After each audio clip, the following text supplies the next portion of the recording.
what we do in our restaurant concepts, and here is we want to also elevate our community as we grow within them. And we're not going to put on a mass-produced crappy piece of pepperoni onto our pizza here. We're going to find something that is made locally or made in Italy and is a high-quality product. And people are so focused on the factory farming aspect, and they don't think about it, like where their meat's coming from, what it does to the environment. We do, and I think what you're saying is correct. We're getting into a food system and a restaurant system where people are so concerned about perceived value and getting more for less that you're losing these local farms, you're losing these talented chefs, we're losing these cooks and servers who think that this isn't a great career. Hospitality has been an amazing career. I love it and I'm super passionate about it, but we have to fight for it because it's changing and not changing for the better in a lot of places. And that's why I'm super happy to be in a market like Asheville, because we do care about our farmers and our producers and our local community.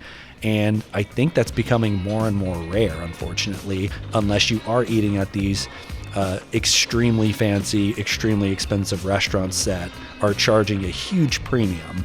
What's going on, restaurant owners? I want to tell you about the fun we're having and the connections we're making over at Restaurant Unstoppable Network. As a matter of fact, if you're enjoying the podcast, you're going to love the network, because the network just mirrors what's happening on the podcast, but we're just going deeper and making connections. Not only am I connecting you with the leading restaurateurs on the podcast, I'm connecting you with the experts that they're going to become unstoppable.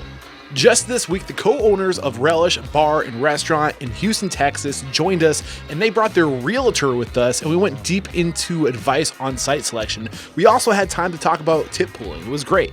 You don't need to break the bank on restaurant coaching and consulting. All you truly need is peers, people who can reinforce that you are taking the next right best step, and access to an amazing network of the best. I can't wait to see you there. Head over to restaurantunstoppable.com/live.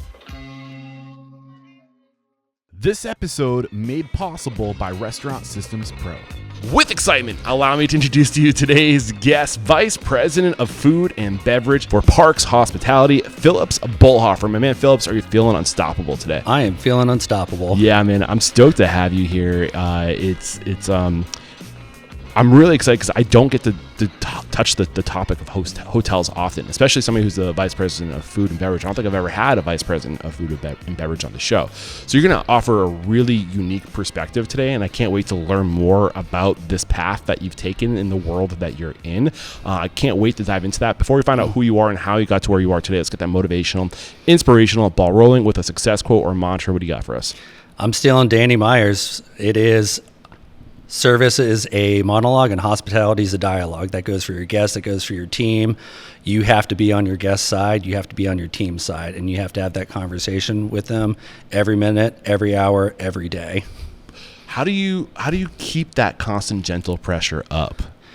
To steal another line from Danny Meyer, like they do it every day. Every day, I'm here all the time. Our team's here all the time, and they know what their expectations are. So their success is our success as a company. So we want to make sure that they have all the tools that they need to get to that finish line. And they know that if something's wrong, we're going to say something. We're going to make sure that they get that on-the-spot coaching, on-the-spot training, because, again, our success being their success is hugely important, and they know that we're on their team through that through that dialogue that we have with them on a daily basis, through pre-shifts and post-shifts. Yeah, I think you're an example of what showing up for your employees can lead to. You know, your path, you have an incredible path. You started in Orlando. You spent much of your career with the Omni Group, and they've given you multiple paths. You've seen the country through Omni, from Chicago to San Antonio, and now you're here in Asheville. And when you show up and you exist to serve your staff, and I mean, you were with Omni for how long?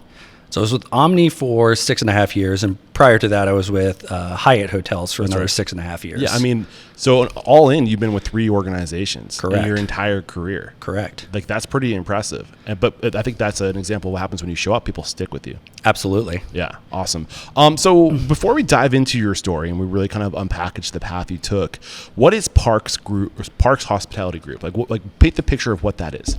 So Parks Hospitality Group is a family-owned hospitality hospitality company out of Raleigh, North Carolina. Okay. When I started almost 10 years ago, they had 6 properties. Now we have 12. So we've doubled in size in about 10 years. Okay. So develops, operates, and owns hotels. Correct. So are they like a franchisee of the Hyatt and Marriott brand, or how's that work? So the way it works is the ownership company kind of will approach a brand and say that, hey, we're interested in making or building an Embassy Suites or a Hyatt Place or a Hilton Garden Inn. So most of the hotels that people are staying at, unless it is a large flagship hotel like the Marriott World Center in Orlando, are owned by third-party companies. So we, as the management company, own and operate the hotel under the brand of Embassy Suites, Hilton Garden Inn, True by Hilton. Okay. So what have you learned about that business? I mean, it's like there's so many moving parts to it. I feel like they're like just dive into like that big picture a little bit deeper for me. So the nice thing is it gives you a footprint. So you can have multiple different brands within an ownership group because all these different brands we work with are going to provide you with a set of standards. So we take that at Parks Hospitality Group as kind of our minimum set of standards. As you walked into the Embassy Suites last night, I'm sure you saw, this isn't your typical Embassy Suites. No, it's beautiful. We actually just had the brand manager out here and Hilton kind of showing a lot of national media like, hey, this is the direction that Embassy Suites is going.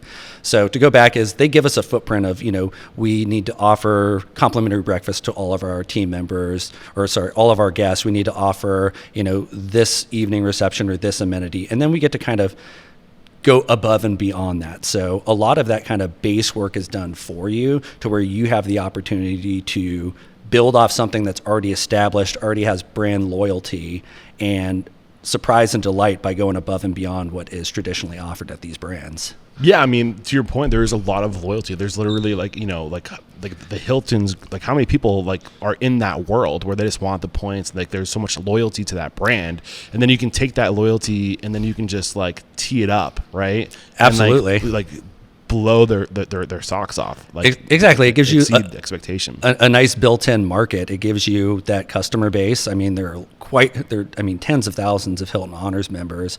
Same thing with Marriott. Marriott's the largest company currently, but Hilton's creeping up on their same amount of loyal members, which is great. And we operate within multiple different brands and multiple different ownership groups. So it's pretty cool to be able to see what Marriott does, what Hilton does, and what each brand brings to the table, because it's all a learning process every time we start working with a new brand, and we get to take that knowledge and apply it to other properties and future projects. Right. So Parks Hospitality Group owns the hotel. Correct. They're licensing out basically the right to use the Embassy, or how's that? What would be called licensing? It's franchising. So it is franchising. Yeah. So we would call it in the franchising industry the flag that we fly under. So Embassy Suites owns the brand. You're operating as a franchise, but what about the restaurant we're sitting in today? So the restaurant we're sitting in today is outside of the brand standards of Embassy Suites. So Embassy Suites is required to have a restaurant available, which we have Eatery, which is a Hilton branded concept downstairs. But Soprano Rooftop Cucina is a fully independently owned and operated concept. It doesn't really have anything to do with a Embassy Suite or Hilton brand standard. We do have some checks and balances for QA, which is quality assurance audit from the brand, to ensure that we have clean bathrooms and the space is clean and beautiful. But beyond that, this is our concept that we built from the ground up. Okay, so the restaurant downstairs, Eatery, is what? How's that different? One more time from Soprano.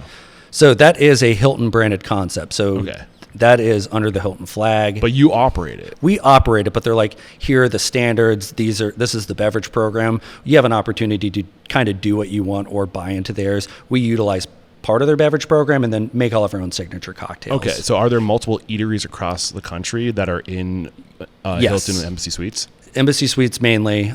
We were actually the last eatery to officially open before they didn't sunset the brand. They transitioned that more to the retail market. Now it's called Brickstones. Got it. So how is that? Is it an operating agreement? How do you guys do that? It's just a part as when you develop the brand, you're like, hey, we're going to operate this concept. So then they give you all the brand resources and material. They tell you which to-go container you should use, what plates you should use. They give you menu guidance. Consistency across. Correct. So if you go to an Embassy Suites, you can expect the same thing at most of those concepts. But they're basically you're operating their concept within Correct. their restaurants, but you also own the hotel. Correct. So it's just like this is like I don't think a lot of people in the restaurant industry fully understand the intricacies of hotel dynamics. Yeah, and it's opportunity there. It's very interesting. At Hyatt hotels, I can speak for when I was there. You would have your own independently branded concepts, but you had the same Caesar salad at every single of your 3-meal restaurant. And then you could have completely independent fine dining restaurants and things like that, but you did have to have a concept that offered multiple of their core menu values. Same thing at Omni. They do promotions where they'll say we're going to focus on Chile, and then they'll do a Chilean menu for 2-3 months during the season that one of your outlets has to offer that. So there is a lack of free independence sometimes when working within a larger hotel group. But with that, you get the trade-off of having a lot of brand support, which I've always been in this world. I've spent a very small amount of time in independent restaurants, and I prefer the hotel model personally. Yeah, and I think that's a good segue into getting into your career. But real quick, let's pay a little homage to however you want to say it, to the folks, the family that owns Parks Hospitality Group. Like, what is that backstory real quick? So Ramesh Patel started this company. I don't remember the exact date in the 90s, but he is the current president's father, Shaunak Patel, and they have been in the business since the early 90s, and they have been focused on smart, sustained, slower growth, not super aggressive. Yeah.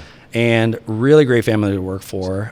I actually started with Parks when I was exiting my last place of employment, and Shaunak had reached out to me on LinkedIn, and it was right at the time I was at burnout. And I was Shaunak, is he the son or the father? That's the son. He's the current president of the company.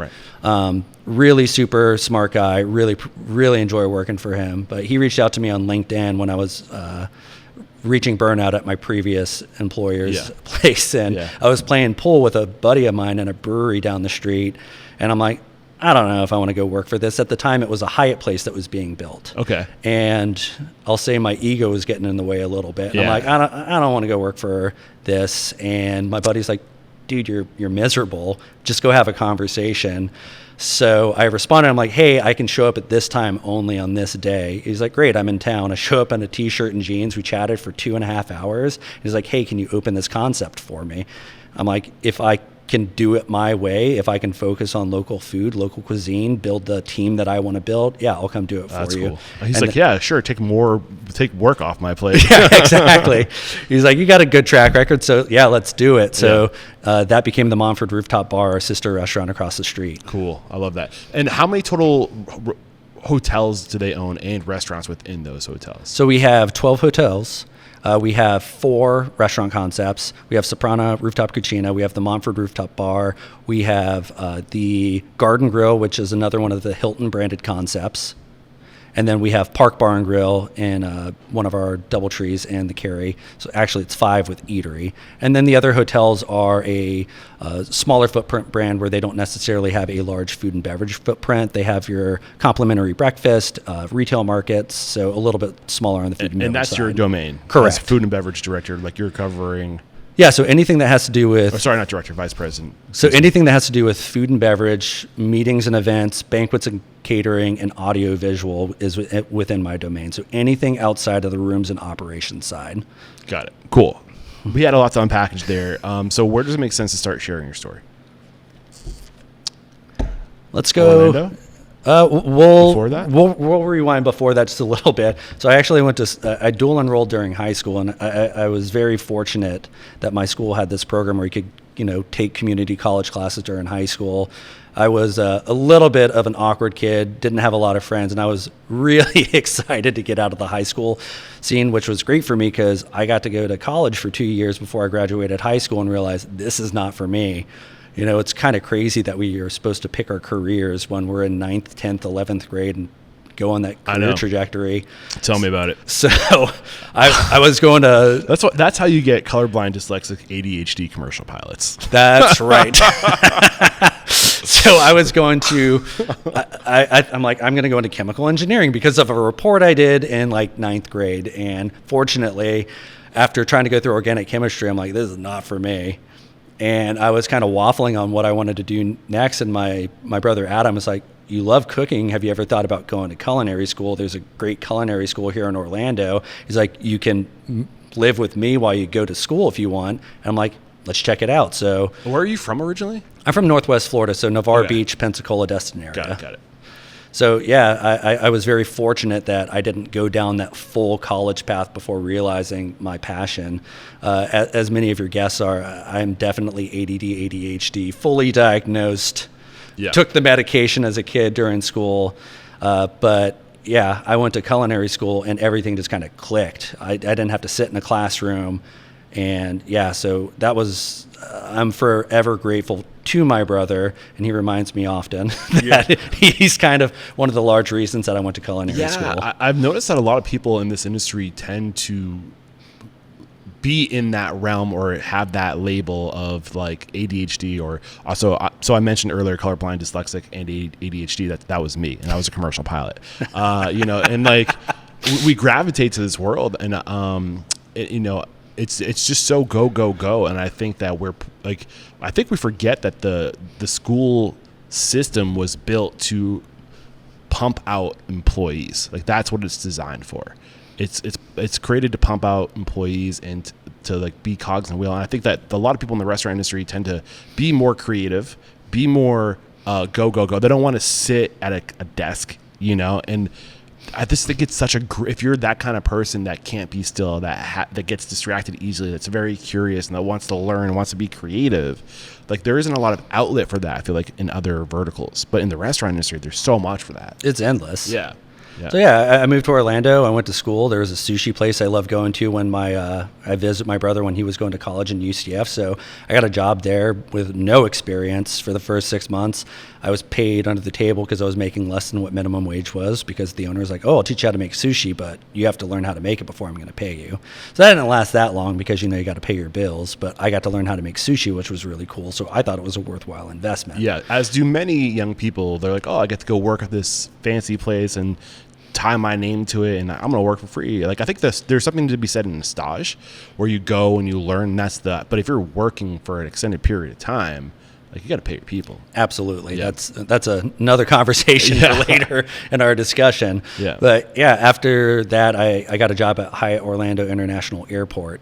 And as you mentioned before, I've only been at 3 companies in my career, but I've worked with over 20 different restaurant concepts, because within this hotel group, my first job was a pantry cook at a bar and grill in this airport. But within that hotel, I held multiple different positions, from pantry to grill, saute, entremet, all the different positions in that outlet, then went up to be the lead cook in their fine dining steakhouse concept, then to the chef tourneau for the entire hotel, then to the garde manger chef, then to the banquet chef. So 5 positions within that hotel. Right. So, and that was from 2005 to 2011, correct? And just real quick, I'm going to get in the airplane. We're going to zoom up to 30,000 feet. 2011 to 2013, you were with Omni Hotel San Antonio. 2013 to 14, you were at Omni Chicago. 14 to 16, you were at Omni Grove Park in Asheville. And that's what brought you to this part of the world right here. Where do you think you grew the most during this time? 100%. I mean, there was a huge amount of growth being my first job in Orlando, but it was in San Antonio. I was unable to transfer with Hyatt. There wasn't a opportunity for a job there for me. So I ended up at La Mansión Del Rio, an Omni property, and I got to meet who I consider my personal chef mentor, John Brand, really talented guy who worked at the Little Nell in Washington, super talented chef. I'd still call him to this day just to check in and say hi and get advice from him. And I learned so much. What were the biggest lessons he taught you? Don't eat your young. Don't eat your young. Don't eat your young. What does that mean? Well, I think it's no secret that the chef culture can be a little fiery sometimes and not always the most friendly. And, you get frustrated if people aren't holding things up to your standard. And there was this one incident where I was assisting the property across the street, and I came back and my lead was like completely in the weeds. Instead of jumping in and asking him, how can I help? I took over. And, you know, he complained about that the next day. And, you know, at the end of the conversation, he just finally had to say, he's like, you're eating your young, you're not taking care, you're not leading your team, you're shouting at them. Do you think that's going to be successful? And that was probably the most important lesson that I've learned in my career is you don't need to get mad. You don't need to get angry. You don't need to shout. You need to show your team a way through. You don't learn as much through success as you do through failures, and you have to let them fail. And that's still something hard for me to do this day, but how do you do that? How do you when do you know, you don't want to let them fail and have it ruin the experience for your guests? So how do you find that balance of letting them kind of figure it out, but also having a fine line of you can't let it go too far? You can't let it go too far. You have to pick and choose kind of the circumstances. So if you have one that comes up time and time again is one of the chefs or F&B directors or food and beverage managers pushing themselves to almost the brink of full burnout. And then that's where you have allowed them to kind of make the decision to try to do too much or not have a system in place to help manage their time so they can get close to that brink, and then you can bring them back without impacting service or the team too much. And that's kind of the litmus test is you have to be present to your team. I don't work on property, but I'm on property a lot at these hotels and in these operations because you have to evaluate, because if they get to that point of full burnout, then it impacts the guests, it impacts the team. But then you can pull them back right before they're there and then show them the way that you've already tried to show them. Everyone has their process of their way of doing things. Right. And they don't want to be told what to do all the time, but sometimes they have to get to that brink and be like, I can't do this anymore. I don't know what I'm doing. I don't know if I can keep going, to say great, so let's revisit this conversation from 6 months ago and let's try this way now. Right. I think letting them reach that brink, that the edge of their envelope. Not everybody has the same envelope. Not everybody has the same breaking points, and you want to let people kind of explore how they can go. And everyone's different, so you got to let them figure that out. Maybe that brink in a certain vertical within the job is, they can go so far in that vertical, but in other areas of the job, they can go way beyond where most people can go, right? And you have to let them find those edges, find the corners of the envelope, right? Let them explore that and find out where their breaking point. You can't just treat everybody the same. So, but the only way to find out is by letting them go. Absolutely. Right? And get to that edge. And then you learn, okay, well, this is where you're strong. This is where you're weak. But the only way to know is to let them go. Right. Absolutely. Because like you said, everyone is different. Everyone else is going to have a different point that puts them at the brink. It could be the amount of hours they worked. It could be an employee that they were really investing a lot of time in ends up, getting fired for stealing. And it really just depends on each person. Yeah, and that's how you really learn who your people are, and how you can put them on a path that lets them excel with the areas that they're strong. Yeah, exactly. There's a 1,000 different ways to get to where they're wanting to go, and my personal belief is that my role in that is to help them get to where they're going, but they have to kind of find their own way. Yeah, and hit me with the name of this chef again. Who taught you this? John Brand. And where was he one more time? He is still currently in San Antonio. He was at Omni, overseeing 2 properties there. So that was your first Omni job. Correct. In 2011. This is where you kind of, and what was your role when you were at the Omni San Antonio? So I was the chef de cuisine at Las Canarias. That's their fine dining restaurant on the Riverwalk. Really super cool concept. And then I ended up leaving there to go to Chicago. Got it. Restaurant owners, what if I told you there was a way to lower your prime cost by $1,000 and get paid $1,000 on top of that? If it sounds too good to be true, it's not. Restaurant Systems Pro is offering that deal right now to 10 of my lucky listeners. Listen closely. Join the Restaurant Systems Pro 30-day prime cost challenge, and if you successfully improve your prime cost by $1,000 or more compared to the same 30 days the year prior, they will pay you $1,000. Find the link in the show notes titled Restaurant Systems Pro 30-Day Prime Cost Challenge. Click that link and get signed up today. Only 10 people are going to get approved into this program. Get on it. You were there for 2 years. Why did you leave? I was looking for growth, and I grew up in rural Northwest Florida. San Antonio was great, but it was really similar to Orlando in the fact that it's a big city, but it's sprawling, it's spread out. Cities are different out there. Absolutely, and I knew I didn't want to go through my entire career without living in a big city. And my wife felt the same way, my girlfriend at the time. And, an opportunity came up at a restaurant that John knew the executive chef really well. It's the 676 restaurant in Omni, Chicago, and said, hey, their exec Sue's leaving. This position's open. I'd hate to see you go. Our exec Sue might be opening soon, but I know you've talked about wanting to transfer. So again, there's where that leadership training comes in without him ever having to say something. He taught me then, it's okay that your people want to learn, leave, and grow, whether it's with you or somewhere else. And I can't tell you how many times I've had a chef approach me like hat in hand, like they're terrified to say that they want to go do something else. And I want to celebrate that, because it was for me. And that was another pivotal moment. It's like someone wanting to learn and grow and move. That's great. That means you've prepared them for the next thing. Nothing should make you happier. It's a literal human need. Exactly. We need that. And you can't get in the way of that. And if you get in the way of that, they're going to go find an opportunity somewhere else. Absolutely. And to your point, we need to celebrate it. We need to say, yes, you're growing. You have an interest to go learn, to get different perspective. That makes the group more. I mean, this is the Omni. This is all connected, right? That makes us better. Absolutely. When you want to get that perspective. Did he tell you or ask you what you wanted? How did he know that you wanted to leave? Just open conversation all the time. My previous executive chef and my other job was a little bit more old school. So just having someone that was willing to have a conversation and ask what you're interested in and where you wanted to go and actually put effort into getting you there was a change. Right. Yeah. That's so. I mean, say his name one more time, just because I feel like this person needs acknowledgement. John Brand. Like, that's how it's done. And you gotta probe, you gotta investigate, you gotta find out. People aren't gonna just tell you exactly what they want. If you want to serve somebody, you have to understand who they are, what their desires are, what their vision for themselves is. And if you can be that for them, not wait for them to come and demand it, but to be proactive in giving them the opportunities they want. Like, that's what it's all about. That's service to others. That's warmth, that's generosity, that's hospitality. Going back to what I first said when we started is, that's that dialogue. It's not a monologue.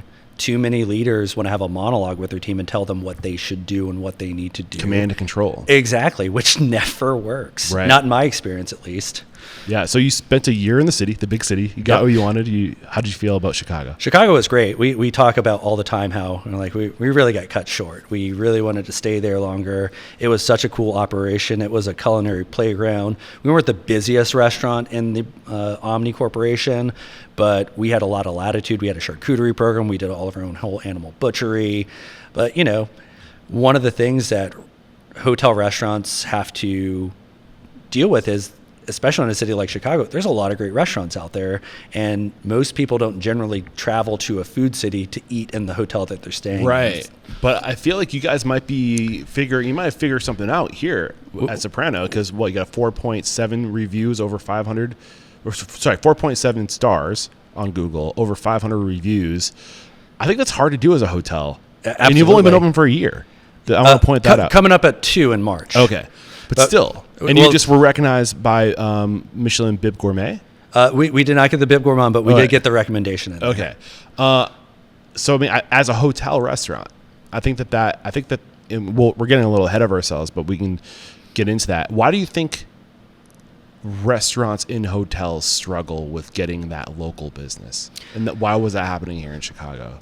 Was it a product of the time, do you think? It's a product of the time, and it's a product of the amount of layers you have to go through to even get to a restaurant. So you have to subway in or drive in. You have to valet park. You have to go through a lobby. You have to hit a hotel. Then you have to hit a host stand. You might have 4 or 5 touch points before even getting to your table. How'd you even know that restaurant was there? Exactly. So did you guys have frontage, or was it only buried in, was there a separate door to get into the restaurant? That one specifically, there was no specific separate entrance, just based on it being in Chicago in a high-rise building. So that, how old was this building?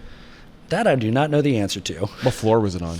It was on the 4th floor. Okay, that also doesn't help. Yeah, so, we had glass windows looking at the city and had a really good product. And, we would get busy. There was a Christmas parade, so we were able to get people to come up for those special events. But, it's a challenge when you have all those other great places you can just walk into off the street that have that storefront, that face that you see when you're walking past. Yeah, and that's one of the things, like, when we start getting into, like, P&Ls and, like, it's different for restaurants and a hotel because you're really there to serve the guests. You're not, like, you're not depending on the revenue from the restaurant to pay the bills. Correct. Yes and no. We'll get into the yes and get into the no. And relative to the Omni in Chicago. So Omni in Chicago, the restaurant wasn't there to pay the bills from a dinner service, but our breakfast service did really well. We served the guests that way. And that same culinary operation did pretty decent in banquets. But yes, technically you can pay all your bills because you have room revenue coming in. All right, room service, right? Well, I mean, just room revenue from the hotel, okay. Since it's all owned and operated by the same company, that's where the lion's share of any hotel is getting its revenue is from its rooms revenue.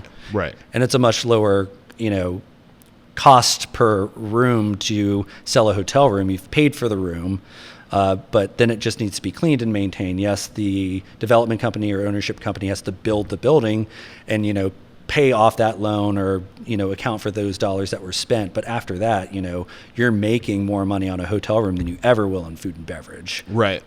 So to my point earlier, the rooms are making the money.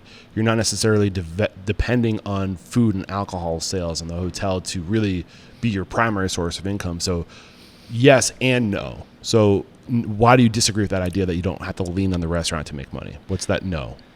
The no of why you do need to is you have to have a team there. There are guest expectations for an amenity. So you have to offer breakfast at a lot of these brands and have a dinner available.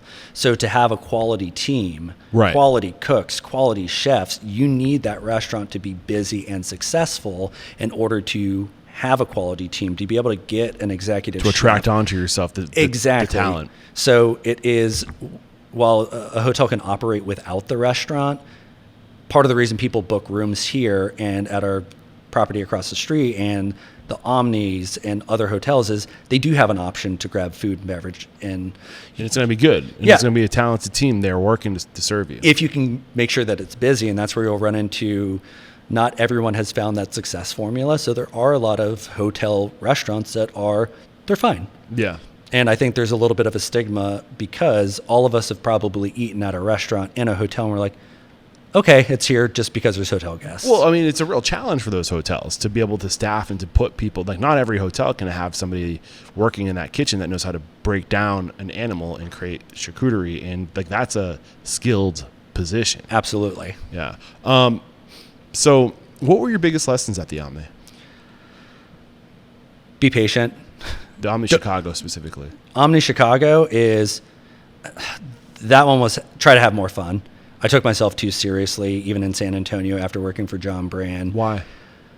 Wanted to prove myself. Definitely an approval junkie like a lot of people out there. And, I wanted to be the best at what I did. I wanted to show everyone I could work harder, faster than them. I'm a middle child, so I want some attention. And my best way to do that in the culinary field was to show that I could work harder, faster, and be more creative than anyone else I was working with. We're going back 12 years ago? Yeah.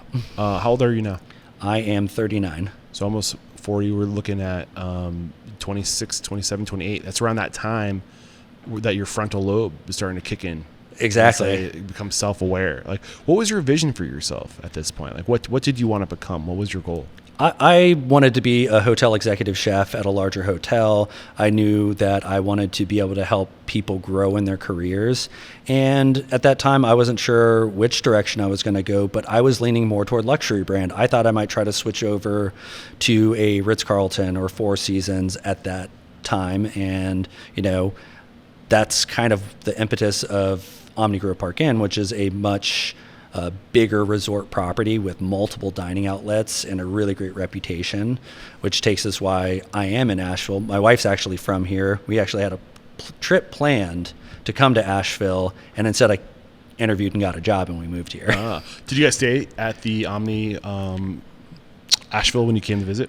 Was that one of the perks of being in the Omni group? Yeah, absolutely. So one of the reasons I chose hotels is because you get to move around and you can go to these different properties. You get discounts all over the world. All over the world. Yeah, I've been able to go a one-way ticket to anywhere, continuously moving around if you like to travel, if you like freedom. And we actually lived in the Grove Park for over a month when I took the job as we were looking for our housing. Oh, wow. That's cool. Yeah. So you came here to visit family and you end up getting, why did you want to leave Chicago? Like, it was a short-lived trip. Like, I'm a little confused as to why only 1 year. So we knew we wanted to end up in Nashville. We knew we wanted to give it a try here. The city life was awesome. We thought we'd be there for 2 or 3 years, but Grove Park Inn was kind of like a very attractive place for me to want to work. As Why? I said, just kind of that growth again, going into a luxury brand. I wanted something that was busier, something that was going to be a little bit more challenging. And, that's a challenging place. What makes it challenging? $36 million in food and beverage a year when I was there. Wow. And what's the name of the restaurant that was at the Omni? Or are they standalone restaurant brands or just a part of the Omni? Well, yeah, because 676 was the brand. So Omni's kind of philosophy is we aren't chef-owned, but we're chef-driven. So the majority of their concepts are independently concepted restaurants for each hotel. So Grove Park Inn, the restaurants I was over was Sunset Terrace, which is their steakhouse, View 1913. Eventually, as I became executive sous chef, when I started, it was just Edison Craft Ales and Kitchen and Sunset Terrace and Great Hall Bar, 3 concepts coming out of one kitchen, which was... So you speak fast. Sunset Terrace, Edison Craft Cocktails, and what was the other one? And Great Hall Bar. And where were you working at the Sunset Terrace? I was overseeing all 3 as senior chef de cuisine of all 3 concepts. Okay. What was so you wanted the challenge. At this point, this is only a year after, we're talking about your ego and your ambition and you wanted to be seen. And was that still, was moving here a part of to feed that? I'm sure it played into it a little bit. It was more of a calculation of Omni had just purchased the Grove Park Inn. It was independently owned by the Salmons family before that. Okay. So it was purchased in a big deal where 3 large resorts were purchased by Omni. And I kind of held off even a little bit, waiting for them to fill that executive chef position because I had been in a job before where I interviewed with someone who wasn't actually my boss. So I kind of waited till they filled that executive chef. Because you want to see who you're going to be working with. Exactly. Yeah. And so once they did that, I knew they were going to build a brand new team. So if I didn't hop at it then, I assumed there was a 2, 3, 4 year waiting period before a senior culinary leadership position was going to come up. So while the timing was quicker than I wanted to leave Chicago, we wanted to get here and we didn't want to have that big of a time limit put on it. Got it. So you ended up taking the job. You find yourself in Asheville. You're here for 2 years. How did you grow during this time? Really leaning on process. I've always kind of been a process guy, being in hotels, working in large events and banquets. But with the amount of volume you're doing there, you really have to switch over to managing systems and leading your team. If you don't have a good system in place, you're going to fail. What did you learn about how to manage systems and lead teams during this time? I learned you can't do it by yourself. I learned that the amount of time, effort, and energy up front to put together a smart order guide and to build a smart schedule and learn the numbers and develop relationships with your support departments, accounting, sales, purchasing, and receiving is, in my opinion, your only way to success, because it really does truly take a village when you're in an operation that big. At the end of the day, restaurants work the similar way, but how is this world different relative to the numbers? What are the numbers that are, help me understand the difference. I don't really know the world of restaurant hotels very well. Like, are there differences, or are you doing it exactly the same way? They are very, very similar. I would say one of the biggest difference is you have in these larger properties, you have all the supports that you necessarily wouldn't have in an independent restaurant unless you're a pretty large restaurant group. So having a full purchasing and receiving department that orders, inspects, and receives all your food and then delivers it to your kitchen, having an accounting department that figures out your food cost, by taking your daily sales and the products that came in that day. So you have a accurate food cost every single day, a labor report generated for you every single day. So in the hotel world, you get to learn that stuff, but you get to focus mostly on the food. Okay. So you're not there receiving the food. You're getting it from a department within the hotel that says, here's what you ordered. Do you are you paying attention to the cost, or are you just saying this is what they need, this is what I need, and they go out and they procure it? Yeah, we as the chefs at these larger places, we cost out our recipes still. We definitely make sure that we have everything figured out from a cost perspective, and then they will go out and shop through different vendors to try to find the best price possible for us. And then as we get our deliveries, we inspect. If it's a case of frozen French fries coming in, we're not so worried about checking that, the purchasing department, but all of our meats, seafoods, and things like that then becomes more of a traditional receiving process where the chefs are checking, bouncing stuff back if it's not the right quality. Got it. So you were in the role of senior chef de cuisine for a year before being promoted to executive sous chef. How was that evolution for you in that environment, Omni Hotel? What was that evolution like? It was taken on a full new two concepts. So, as I said previously, all I'm trying to do is be the fastest, smartest one in the kitchen. And I started to learn that it doesn't matter if I am, because at that volume, you can't do it.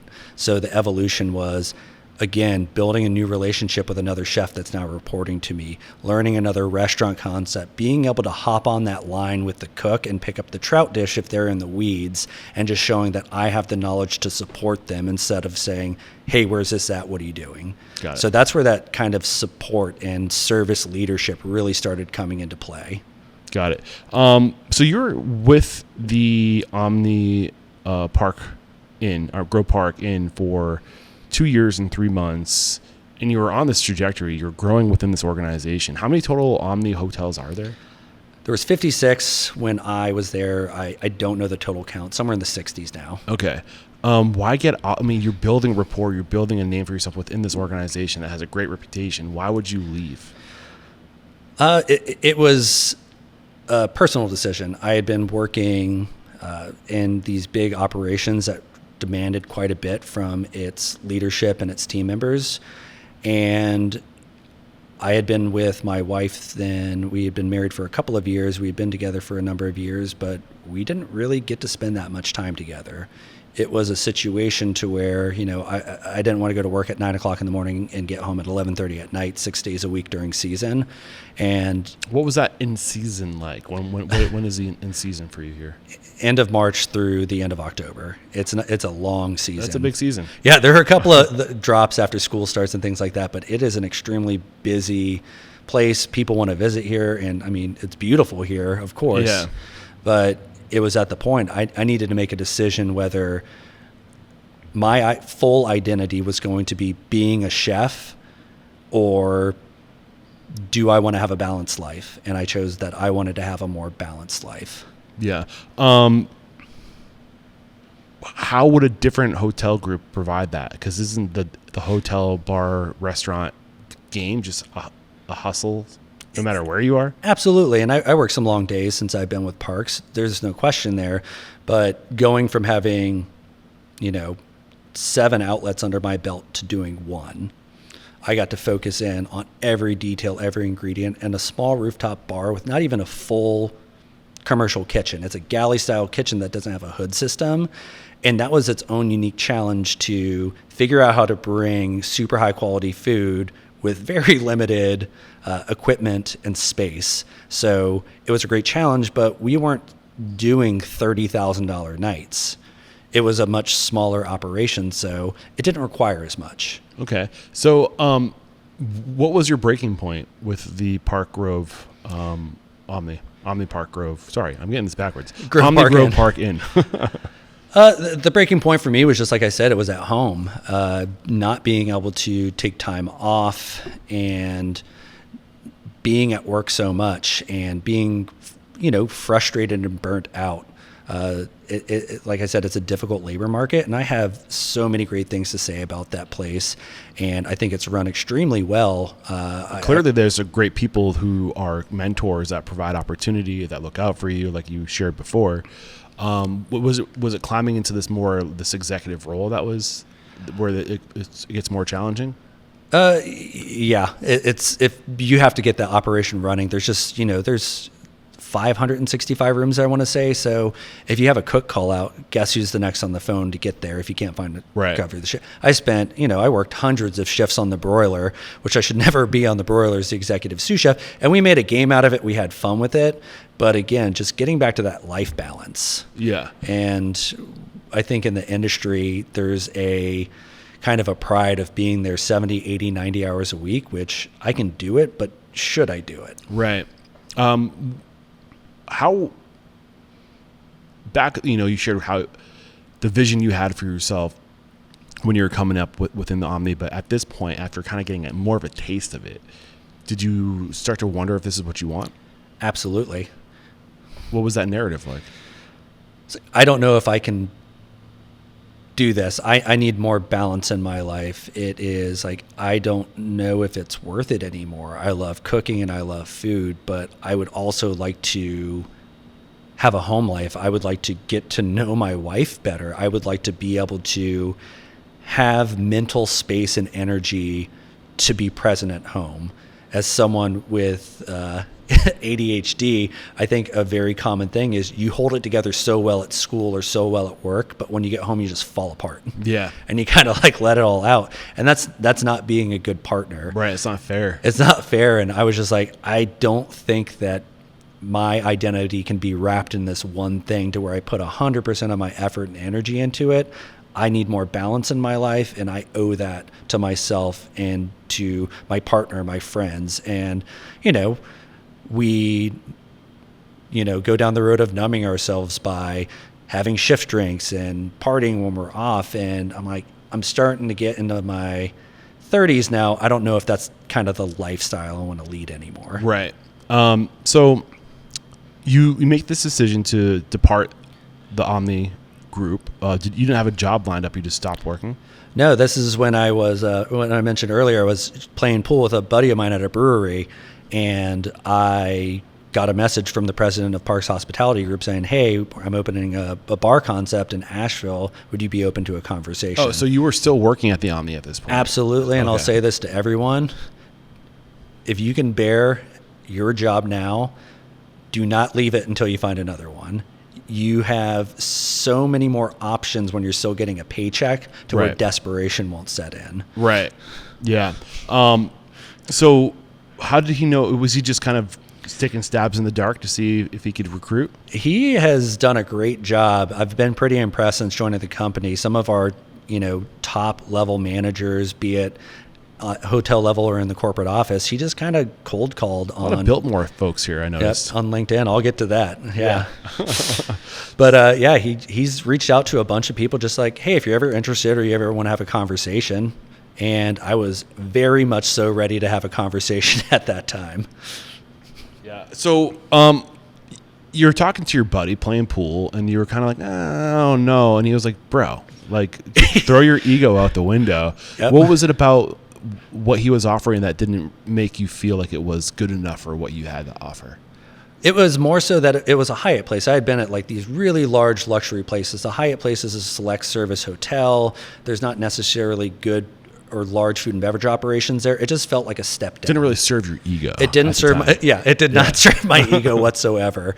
But after meeting with Shonik and him saying like, you can do whatever you want, be successful, be financially responsible, go.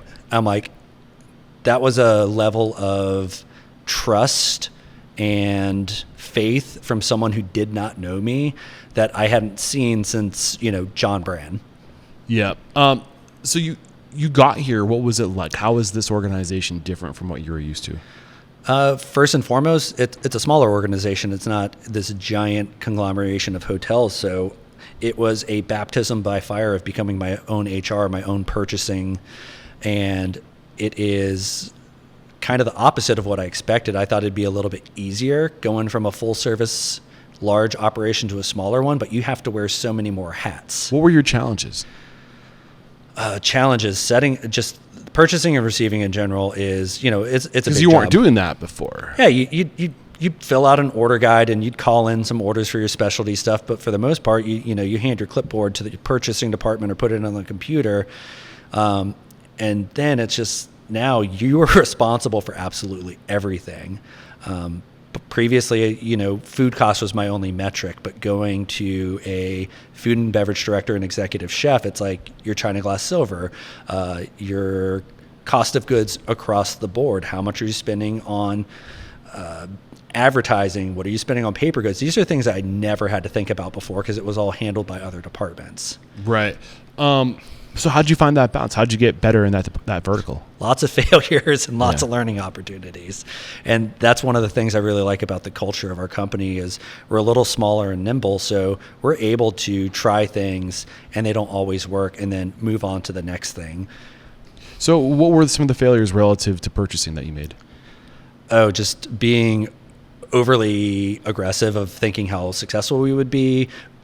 The biggest one was trying to learn how to order for a bar, which I had never done before. Yeah. And we did bring on a beverage manager, which helped and, got it taken care of. But like just trying to understand the volumes and working with limited storage space in a smaller property, it was extremely challenging to switch over from the biggest place I'd ever been to the smallest place I'd ever been. Yeah.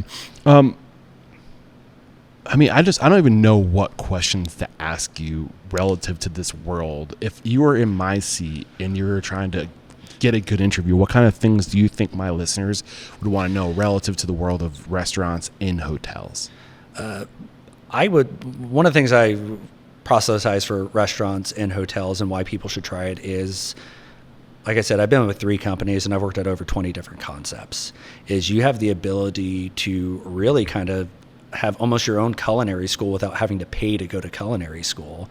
I got to work at 5 different concepts within the first 6 years that I was in a hotel, and then having that knowledge and that support of an executive chef, a purchasing department, accounting, and You get to stay in your lane. You don't have to be everything. you don't have to be everything, but you have the opportunity to learn everything.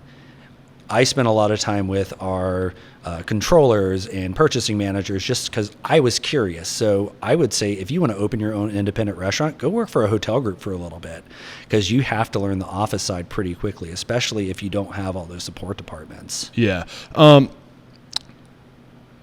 So what is it that you think you're doing here at this, like what is it about this hotel group that has found like that special rub where they're having success with the restaurants, but they're also getting a lot of accolades, a lot of attention with the hotels, but they're also getting the accolades and the attention with the restaurants?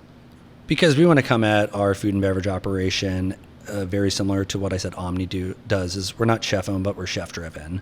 And that was our success at Montford.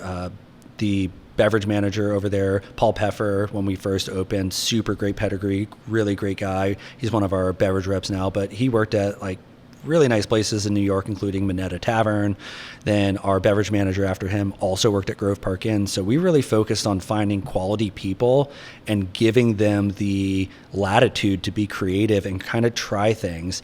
With the bigger groups, you kind of have your lanes. You have to fit within these parameters. And at parks, it's like, why do we have parameters if we can, color outside the lines a little bit and try something new? Mobility, a little more nimble when you're tiny. You can do Absolutely. those things. And as you mentioned, we got a lot of people here from luxury background.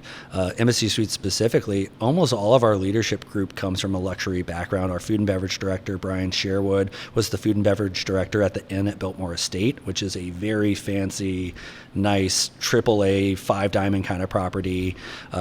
Our restaurant general manager comes from the Biltmore Estate as well. Our assistant outlets manager came from there. Our executive chef, John German, the gentleman who's been driving Soprano Rooftop concept since he joined about 2 months after we opened. He comes from luxury background. He was at a property in Nantucket, worked in California, and really big names.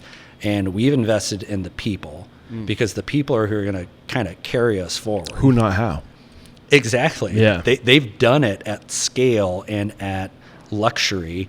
And now we've brought all this talent to create a concept where the people who work there can also afford to eat there, which is kind of something that all of us got a little bit burnt out in our career too. We were serving, the top 10% of the population, and now we're at a place where I would say the top 1%. Okay, the top 1%. And increasingly in that direction as the rich get richer and the poor get poorer.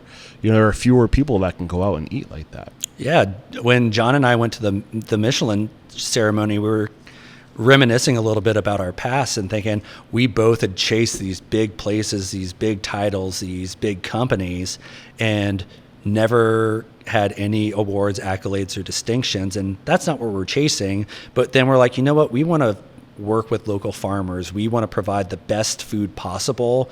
The same ingredients we would be using to serve in a fine dining restaurant, but at a pizza concept. Yeah. Yeah, and it's interesting because you said we never got these awards and these accolades.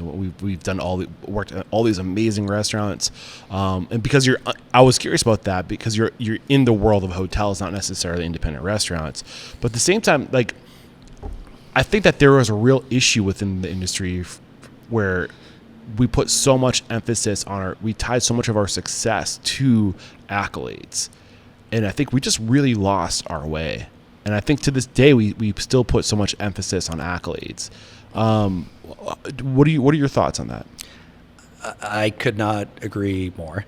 We are so grateful and humbled to be included with the other, I want to say 14 restaurants in Asheville that were recognized by Michelin, but that's never been our intention. Yeah. Our intention has been to provide good food with local ingredients to as many people as possible. Right. And, during another conversation I've had with someone post Michelin, they're like, what's next? What's the next award? And I'm like, we don't know, but we're not actively seeking anything. We are just trying to create this ecosystem for our team and for our community to provide good people and, an amazing view, which is a perk. Yeah. But if we get an award, that's gravy. That's great. We appreciate it. We're so grateful.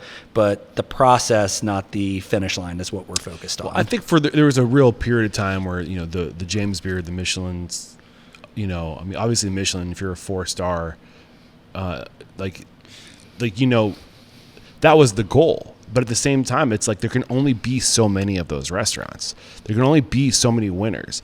And I think when these companies were really kind of building up momentum by the 90s and 80s, there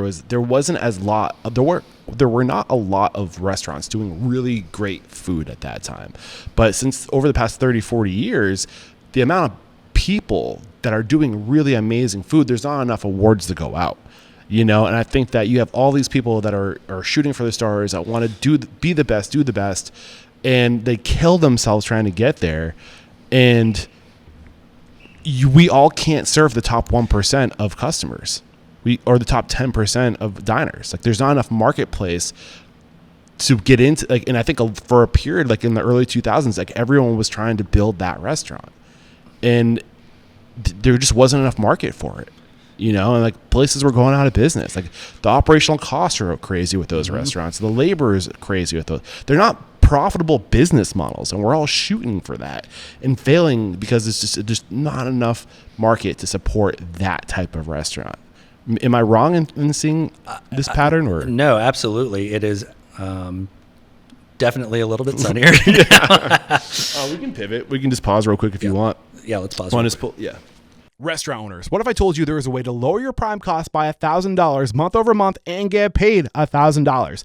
That sounds like a deal too good to be true, but that's exactly the deal that Restaurant Systems Pro is offering 10 of my lucky listeners. So why are they doing this? Because they consistently help their clients get between 15 and 25% profit in their business. And when they approach new clients and say, I can do the same thing for you, they get met with a lot of resistance. And because it sounds too good to be true, most restaurants think if you do between 5 and 10%, you're doing good.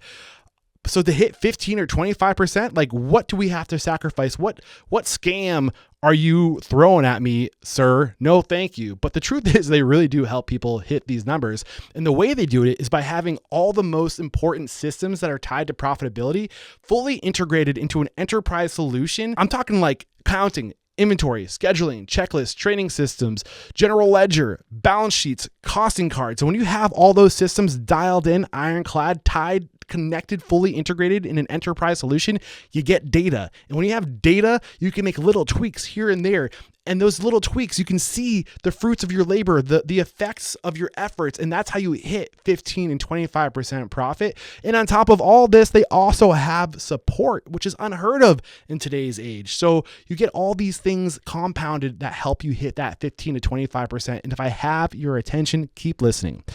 Join the Restaurant Systems Pro 30-day prime cost challenge. And if you successfully improve your prime cost by $1,000 or more compared to the same 30-day period last year, they will pay you $1,000. If you're listening on YouTube, iTunes, Spotify, find the show notes and we will have a link titled Restaurant Systems Pro 30-day prime cost challenge. Click that link and get signed up today. Only 10 spots, guys. Do not wait. Get your spot, lower your prime costs by $1,000 and get paid that $1,000. They're actually calling this a reverse guarantee. Get on it.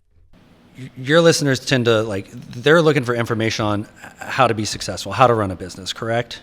Yeah. That is the focus of this podcast. And it is people. As you said, we have a lot of people from the Biltmore, and investing in the right people to do the job and figuring out a way to pay them and put a concept behind them that can be successful. That's how you scale and that's how you grow. We have grown as a company.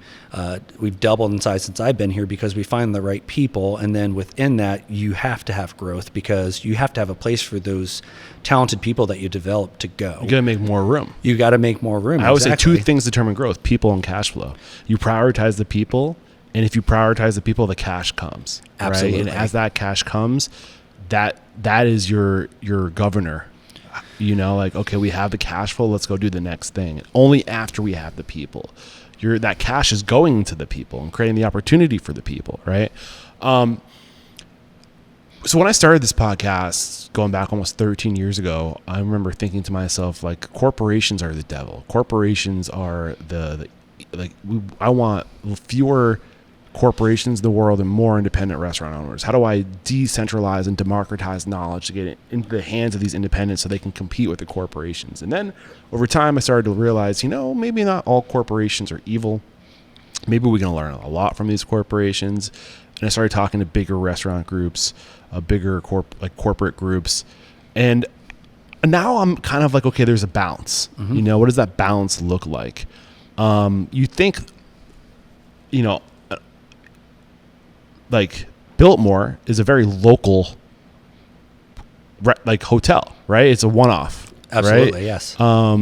What's the history of the Biltmore Hotel? Am I getting it right? Is that the name or? Yeah, the Biltmore Estate is that is the largest home in America. That was part of the Vanderbilt empire and that family. So as far as it being a hotel, the hotel, I don't know how long it's been in operation, but it's serving a luxury client. Yeah. So, but they do some really cool programs too because they raise their own beef. They have a farm. They have a vineyard. So again, it just goes back to that kind of serving that luxury client. And they do have some other hotel options now on the estate to where it's a little bit more cost friendly, so more people can go there.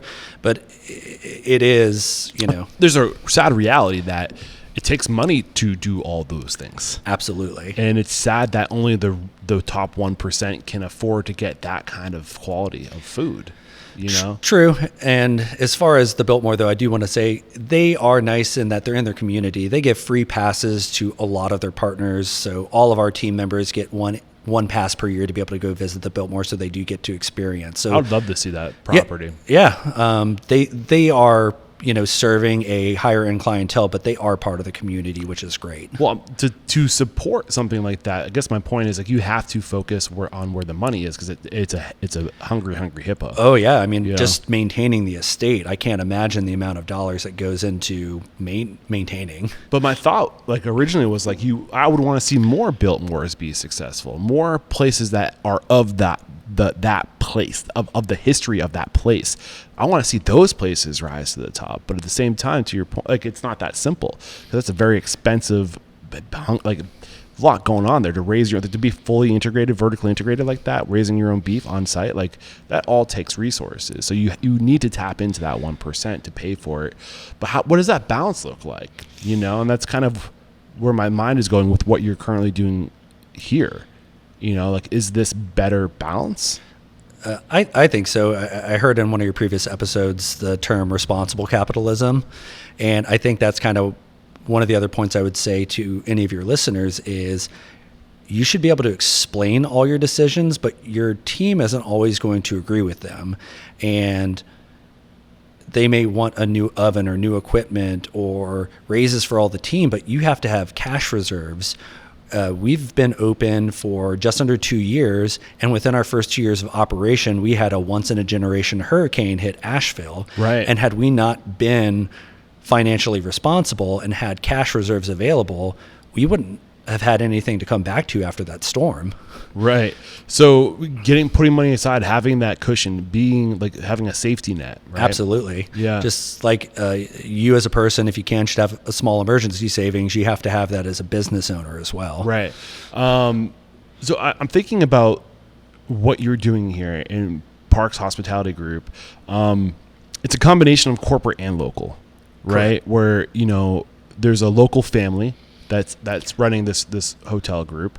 They're creating opportunity for local talent, and they're using the national corporate brand to, when people are coming to Asheville, to say, hey, when you land here, like support, like use this corporate money, use this corporate influence to inject into local business. Absolutely. So like I how do we mimic, like how do we take that business model and how do we find that balance across the country? Like, what does that look like? That's what I'm curious about. Well, the hard thing across the country is the reason it's so successful in this market is we're in the middle of, the Blue Ridge Parkway and the mountains, and it's a very desirable place to go. The challenge on the other side, though, is the more tourism that comes in, which we are a tourist town, it creates all of our revenue. It brings more people in, and then investors start buying up homes, which makes it more challenging, more expensive to live here. So at some point it becomes unsustainable when, your cooks and your servers can't afford to live in the city that they're working in. Yeah, that's another big issue that we need to create awareness. Like I say it all the time, the restaurant industry, this podcast is to inspire, empower, and transform the industry. But I believe that if we transform the industry, we transform the world.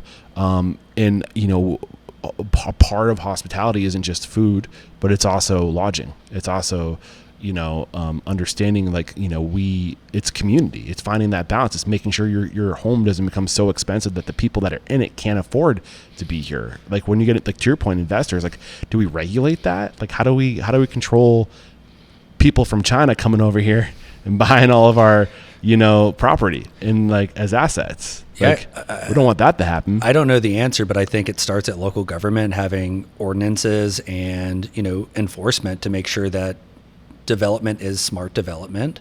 And, driving through the outskirts of any city, you see all these abandoned buildings just there. And, where we're sitting right now was built on top of an abandoned building. So how can we make sure that instead of cutting down a bunch of trees in the middle of a urban area, can we utilize something that already exists? Right. I had a train of thought and I lost it. But, this idea of the properties getting more expensive directly affects the restaurant industry too, because as cost of goods are going up and labor going up, also rent is going through the roof. Absolutely. And it's like, it's becoming to this point where you need a corporation to come in and to pay the rent so you can, because you as an independent can't compete with just the cost of rent. You can't even own the property in your own community. Yeah, it's a very delicate balance in a lot of cities and a lot of markets, whereas we need tourism in Asheville to sustain us. We are a tourist destination. However, at some point, like you said, it makes it more expensive to live here because it's more desirable, but we need those people here to help bring in business. We've seen a few places close, unfortunately, after Hurricane Helene because our tourism was down 20-30% this year. Yeah. Oh man, I want to make a note right now. Like I want to boomerang myself a note to because I don't want to forget, because I'm trying to I'm doing it right now. How do we make it possible for local people to own local property and to not necessarily overregulate, but to make it fair. I'm putting that. So I use this app called Boomerang. So I have reminders to look into things because I want to like do more journalistic work. So like, how do we fix that problem of like what communities out there are doing it right? Like what they're putting regulation into place to make sure that other that money from outside the community comes in and buys everything up. Do you know of any communities that are proactive to like protect their property, their culture? Well, I know at one point Asheville did have a new build hotel moratorium, so there's some effort to do that. I believe that is now gone. As far as other communities, none come to mind, but I think there is a nice balance of thoughtful, sustainable development that is supporting the community. That's a good way to put it. Thoughtful. How do we create more thoughtful, sustainable development? Exactly. That supports the community, doesn't strip resources out of the community. Yeah, and I think it's really important for any ownership group, restaurateur, or any business operating in a community to be a part of that community and to support that community through charity, through providing a livable wage to your team. There was a reckoning after COVID-19, and we lost a lot of our industry. The great exodus. Yeah. The great exodus. And you know what? That really created a supply and demand. Line cooks are now unicorns in most cities, which is great until the cost of everything has gone up so much. So there was this huge, when I first started here in Asheville, you know, a cook might be making 12 or 13 bucks, and now they're making 22 to 25. Which I don't think is a horrible thing because we weren't paying people enough. Let's be honest. As someone who came up in the industry, I'll remember all my line cook jobs where servers were talking about like going on these trips and walking with 350, 400 bucks in a shift. And I'm like, well, I'm making $9 an hour. I worked 8 hours, so I didn't even break $100. So yeah, it has not been equitable. Like, can you blame people for leaving? Absolutely not. I can't. But you mentioned something like we need to be here for our community. We need to give back to our community. We need to support our community. And I would argue that the community hasn't really been great about supporting restaurants. They haven't been great about showing up to support local business. You know, we're more loyal to convenience and perceived value, low cost, than we are to relationships and the people in our community. I will say you have found a city in the country that is not fully the case. So maybe I go deeper into Asheville and to figure out what is that relationship? How do we have those ties with our community to get that support? Yeah, this is such a cool community. San Antonio had this, was nice too, and so was Chicago, but there was more of a competitive mindset. This is definitely a rising water lifts all ships kind of mindset. I know a lot of chefs, restaurateurs, and people in this town, and we're all friendly with each other. If someone runs out of pizza flour, they'll pick up the phone and call to say, hey, can I borrow a bag of flour for this We have week? to go further together. It's the only way. Absolutely. And I will say this. You were at you were in San Antonio in 2011, 2013. I would say that across the nation, that's around the time I started this podcast. Across the nation, things are changing in my experience. Maybe it's because I only talk to the best, the leaders across the industry. And I think that this is a shared quality among the best, is that they choose to go further together. They know that if I communicate with other restaurant owners, if we support each other, we will rise to the top. And people are so generous with their knowledge and their experience. And I think that it is a movement happening in the restaurant industry. And I could not be more proud of the industry. I think about when I started this podcast in 2013, I started it because I literally could not find a restaurant business podcast where people were sharing information. Today, man, I've lost count. There are hundreds of restaurant business podcasts where leaders and owners across the country are just pouring it out. There's no shortage of information right now. It's a really special time. It is, and that's one of the few positives I see in social media is everything's a little bit more democratized now. Yeah. This whole, I'll never forget working for some chefs and like, oh, a guest wants a recipe. They're like, no, you can't give that out. I'm like, that seems so crazy. You think the success of this restaurant is keeping your recipe for this sauce secret? It's not the recipe. It's how you execute it every day, right? It's the experience. It's how you make someone feel when they're in your space. Right. And so anyone who comes into any of our concepts and wants a recipe, by all means, please share it with them. Yeah.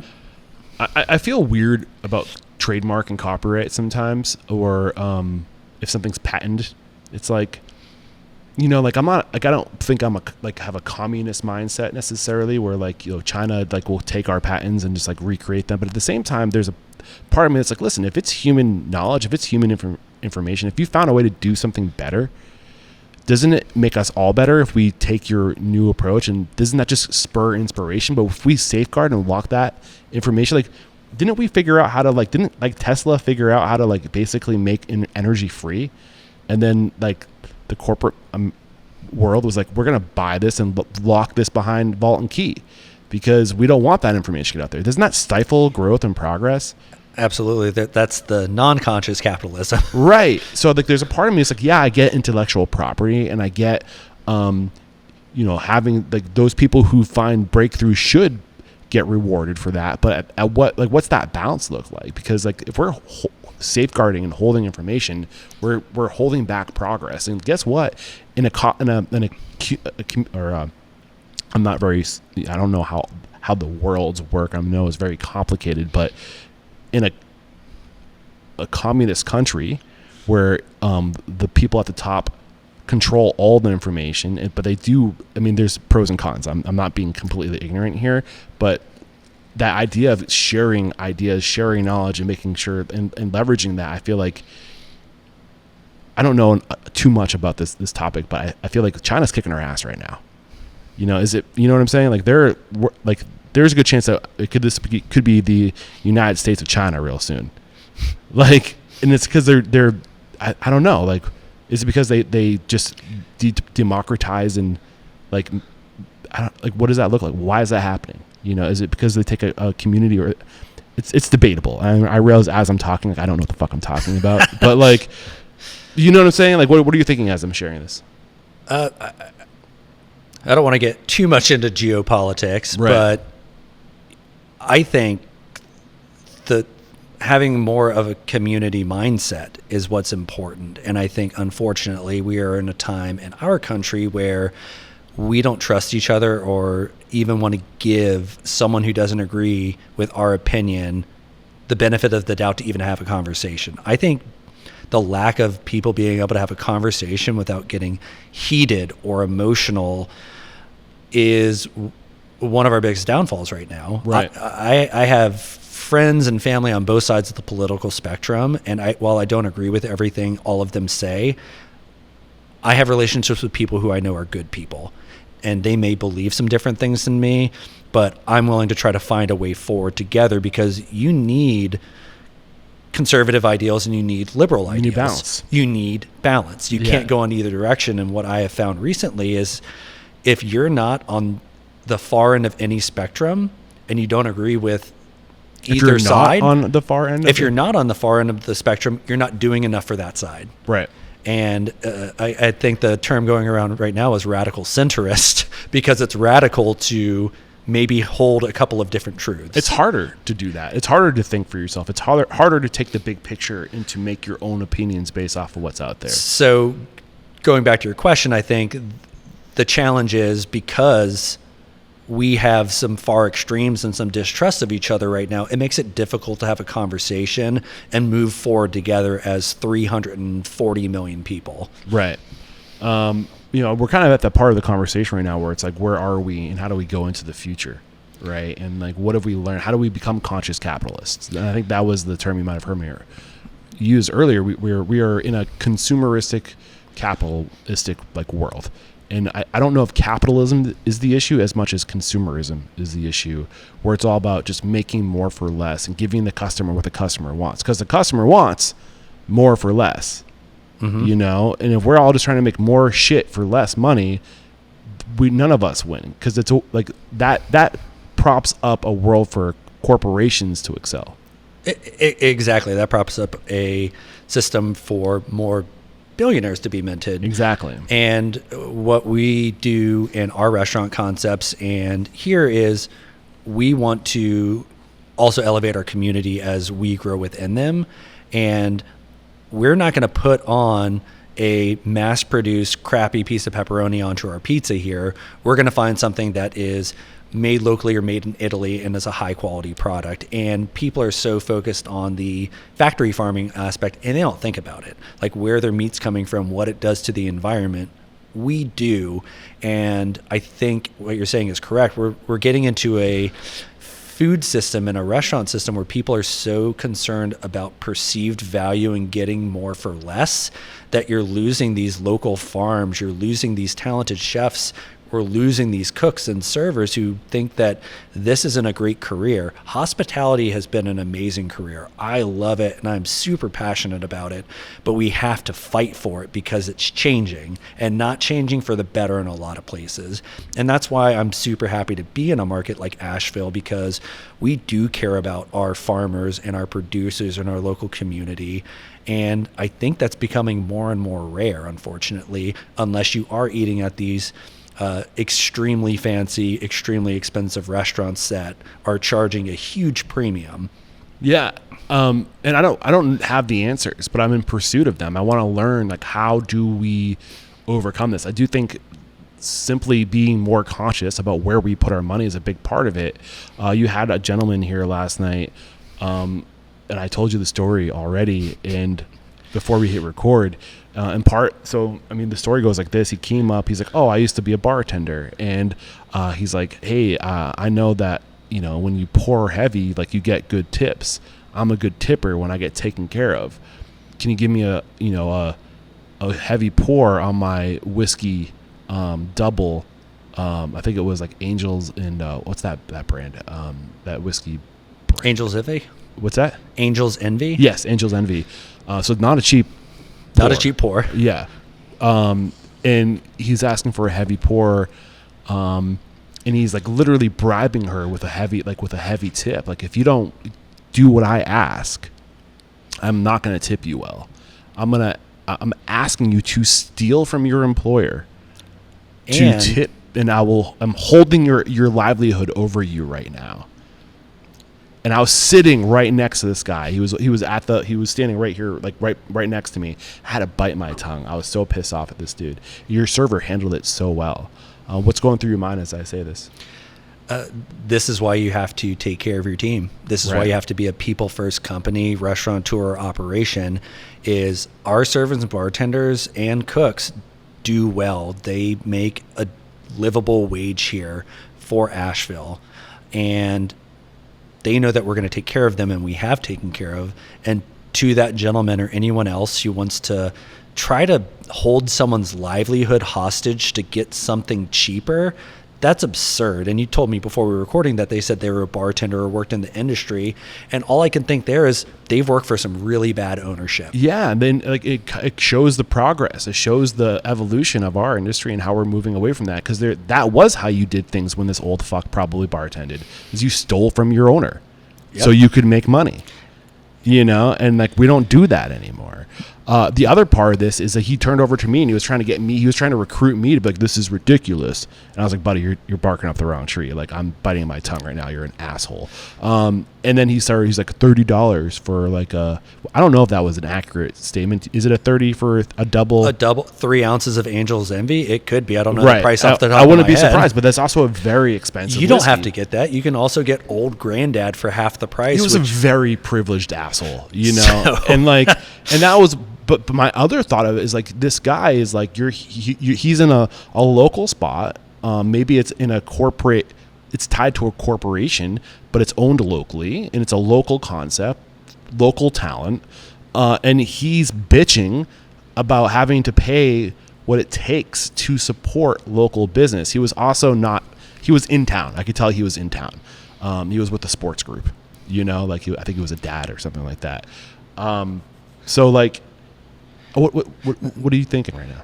I think going back to one of your questions about the difference between a independent restaurant and a hotel restaurant, you just brought up is you're serving people not just in your restaurant, but in your lodging as well. Right. So unfortunately, you're going to deal with some guests that have some entitlement that, one, they're paying for a room here and that entitles them to special treatment in the restaurant space, which we do try to take care of our hotel guests. They've chosen to spend extra money with us and dine with us. That's great. That does not entitle you to be rude or unprofessional to our guest. Or to encourage you to be a thief. Or to encourage you to be a thief and break North Carolina law by pouring over She 3 didn't ounces. do it. You know, I was very proud of her, and she handled it really well. And the guy ended up throwing $1 up on the table afterwards. And we work in a tip pool system, and this is part of the reason we do. One, I think every team member in the front of house should have a vested interest in every guest, not just their section, having a great experience. But when you have that person who wants to come up here and be rude and try to manipulate to get a little bit extra of a pour, in fact, take that tip and just pay for your drink. Right. You don't have to tip well. No one needs to have that conversation. But it also means that when you have that guest, it doesn't ruin that bartender's night, because instead of a $6, $7, $10 tip, they get a $1 tip. But guess what? All the other tables were, It inspired me to give a little something extra too. Yeah. It bounced out, because I saw that go down. I was really proud of how they handled it. I was really proud of myself for not calling this guy an asshole in front of your entire team too. I have a question for you. What do you What's think that? about all these restaurants now adding a kitchen appreciation percentage? I believe we need to abandon the tip model, and I do think that we should charge in order to compensate our staff, but I don't think that we should keep it as a line item that we disclose to the consumer. We just need to charge what it costs to run a business. Couldn't agree more. That's one of the things I've seen at restaurants quite a bit. It's like, we're adding a kitchen appreciation tip, and it's like, talk to the manager if you don't want to put it on there. It's like adding an additional tax. It's like, put 50 cents extra on each dish. Where else in the world of business do we line item the bill? Exactly. Like, you know what I'm saying? Like, I think I tend to lean in the school of thought where we need to do away with tipping, and we just need to charge what it costs to support the people that work for us. They don't need to know where the money's going or how you ended up at that bill. Yeah, that's silly. We're the only industry that does it. I think tip pooling is a step in the right direction, but it's still not the solution. Yeah. But on that note of tip pooling, do you guys share it with just the front of the house, or does it also go to back of house? We do. We pay a straight hourly rate to the back of house. We do try to keep it in. If you are providing a service, you are responsible, or you're responsible for what that tip's going to be. So we try to keep that separated, and we pay our back of the house, in my opinion, and for the city, they do well. But if we have, say, a buyout or a private event where the cooks are doing just as much heavy lifting as service by preparing food, and our servers are more maintaining a buffet, then the kitchen goes onto that tip pool. But they make a significantly higher hourly rate than our servers do. Does it make sense to talk tech stack, and how much is being a part of a hotel group affect tech stack? You're still using POS, you're still using reservation, all those platforms, right? Correct. Do you influence those decisions on what tools or technology to use, or is that a different role? Yes and no, in that we have a limited selection operating under a certain flag. So Hilton specifically may only have 3 approved point of sale systems. What is your tech stack? So we use Agilicis for our point of sale system. I've never heard of that. So Agilicis, I like Agilicis. We had previously used another, and their customer support was like 2 hours. Can you say what it was? I mean, this is why the podcast exists, is so we can give testimonials. This is one of the reasons why I don't partner with POS companies, because I want to be able to talk shit and not have to worry about my income. Micro's Oracle. Okay. I think they have some good enterprise solutions, but when we would have issues, I'd be on hold for 2 hours. Yeah. Well, that's what happens with corporations. They try to focus on the technology of the systems, and the reason why they can offer those rates is because they don't put the money into customer support. Absolutely. They try to automate that too. Agilicis has been pretty good. I can get someone on the phone within 5 minutes normally. Yeah. So as one of the enterprise solutions, it's the one we've chosen to go to because of that customer support that we get. How do you spell that? Agilicis, Agilysys. And is this a new company? They've been around for a while, Okay. and I actually went to one of their conferences a couple of years ago, and they reinvest 30% of their profit into developing new technology and customer service, which cool. is pretty big for that industry. Yeah. I do think Oracle purchased Micros, and I do think that they're kind of giving up on the restaurant industry.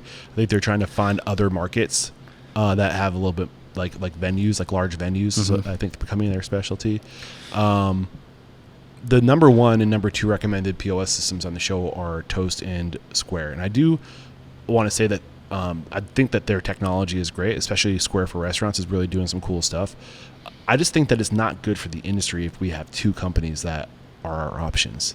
I agree. And from the hotel side, that is a limitation is because it has to talk to your PMS software, your room management software to do room charges and things like that.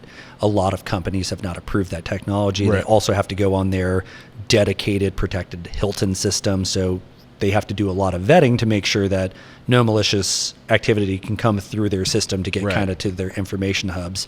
So that is a little limiting when it comes to selecting a point of sales for Right. a hotel group. I kind of assumed you were going to say Toast, and then I was curious. I wonder if they're using tip pulling with Toast, that feature, or what are you doing for tip So pulling? we have our own internal. So we have our own IT department. Our director of strategic insights is Nolan Osborne, and he has built a tip pulling system that ties in with our ADP system.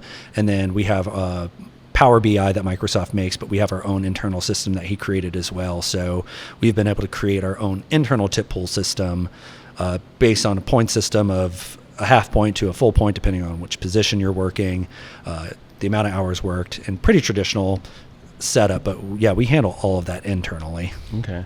So if I type in Soprano Rooftop Bar, you have your own standalone website that's different from the hotel. Correct. So for SEO searchability, and it looks like you guys are using WordPress. WordPress for your website? Correct. Okay. It looks beautiful. Thank you. I'll give a shout out to Outline in Charleston, South Carolina. They're our branding agency that helped us bring this love the concept to brand. market. Yeah, they did an amazing job. That was probably the funnest process I've gone through maybe in my career is we started talking about Soprano Rooftop Cucina on January 1st, 2017.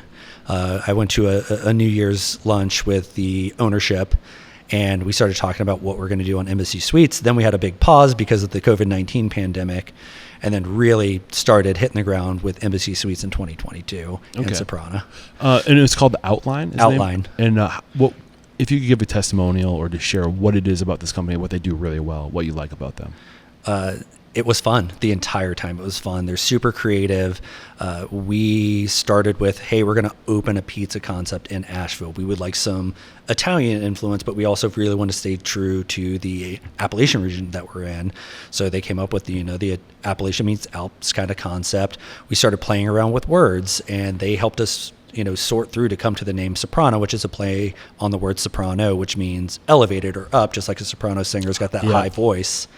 And you're up on the 7th And floor. we're up on the 7th floor. And you have a view of the Appalachian Mountains, or is it Appalachian? Sorry, we're in the South right now. I'm not getting involved in that. I am from New Hampshire. We call it the Appalachian Mountains, and I'm pretty sure it's the same stretch of mountains, but I should call it the Appalachian to respect the local culture. I say Appalachian Mountains as well. But yeah, they were really fun. They were really fun to work with. The branding portion of it from the merchandise side, I did not think I'd be that into merchandise. But Yo, your merch is fire, man. Yeah, I'm leaving with a sweatshirt. That's for sure. We work with another design agency for the interior design, but like the concepting, like down to the wax paper we put underneath our pizza, they helped us come up with it. But yeah, That's cool. I mean, I think outsourcing is a big part of the solution to restaurants going forward because there's just so much. And when I say the solution, I think don't try to do everything in-house. Find partners. I'm really excited about the world of fractional CFOs and CMOs and getting those specialized people on your team. Cerboni is a supporter, sponsor of the podcast right now. They're a fractional CFO, all-in-one financial service. I just had Elizabeth Tilton from Oyster Sunday. Are you familiar with what she does? I am not. That's another. She kind of, they're like an all-in-one like support group. Like they kind of help with like the details from like branding and HR and concept development and fundraising, and they do some financial too, but they don't do bookkeeping and taxes and like CFO stuff like Cerboni does. But it's paying a low. It's having specialists and then having clients and then going to the specialists so you can focus on what you do best, because there's just way too much on the restaurant owner's plate today. Absolutely. It's way too much. You have to outsource. Yeah, and I was listening to a previous episode, and you were talking about that fractional CEO, and it's kind of funny. That's kind of what my position came with this company as we grew and opened more concepts. I'm a chef by trade, but for the past 3 years, I've been in an office. Yeah. And it's been an interesting journey to figure out going from the go to like long-term planning. But that's another thing about this hotel path that I highly encourage is I've been able to learn a lot of that stuff, to write our P&Ls or review our P&Ls, write our budgets, critique, and kind of teach the next generation of these chefs and food and beverage directors and managers this financial acumen. The numbers that is, of the business. Yeah, it's hugely important. So if any of them want to come through here and then open their own place, they have a much more solid foundation. Yeah. What hasn't come out of today's conversation that you think needs to come out? I just want to talk about Asheville as a city briefly. Please. This is my home. I love it here. My wife's from here, and post-Hurricane Helene, this town has gone through the ringer. We've lost, I would say, 30% of the restaurants that were here, and the community that we have here that has come together post-Helene, and some of the nonprofits like Beloved Asheville, Bounty and Soul, Appalachian Sustainable Agriculture Project, Asheville Greenworks, and a dozen others have really helped bring this community back to fighting weight.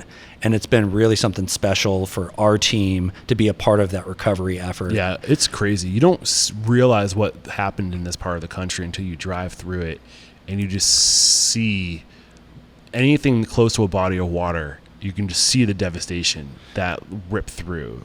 It's wild. Bridges just gone. Yeah. I was trying to get to the Appalachian Trail. And I couldn't figure out how the heck to get to the spot, and it was because a bridge got washed out. Mm-hmm. So the navigation was all confused on how do I get to that side of the river. So it's just like you don't realize how it's just totally like. So how is the community better now? I'm curious about that. The community is just closer. We're when I said we support each other as restaurateurs and business owners before, that's just been so much more solidified. We are here to help each other in any way possible. We are trying to be prepared for the next disaster. We want to make sure that we know if something happens again that we're going to be there for each other, and we are.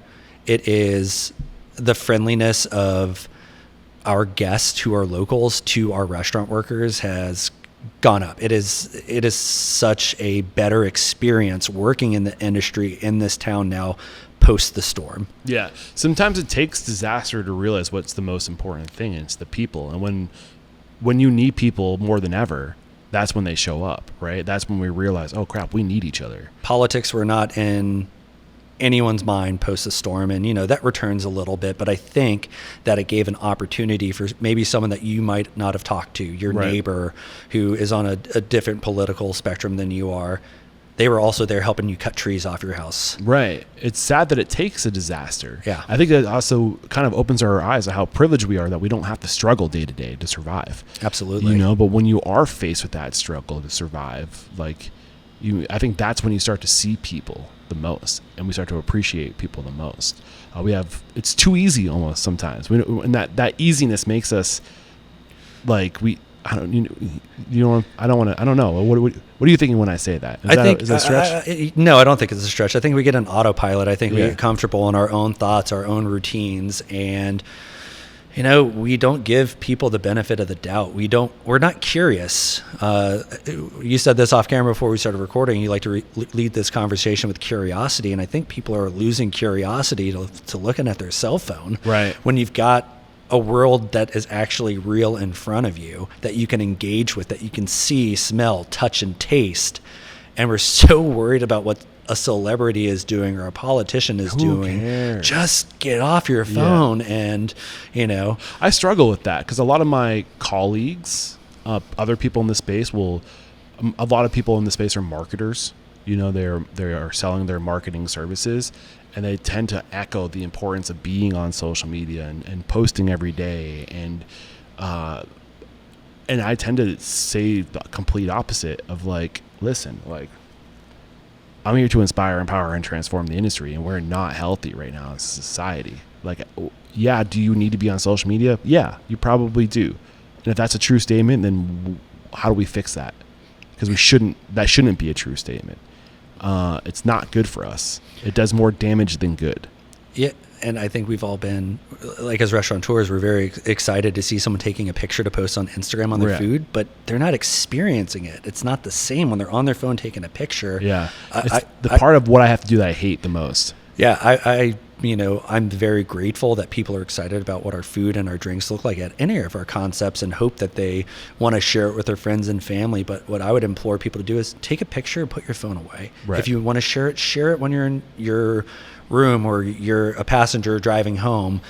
Don't actively be engaged with social media while you're at a dining experience. Maybe then we will see more of a value in paying for a good ingredient and having a bartender who is a craftsman preparing a drink in front of you. Instead of looking at your phone, watch what they're doing. And then maybe we will start seeing more value in this restaurant space, because that's your entertainment. That's your connection, is having these experiences. And they don't have to be super expensive to be that way.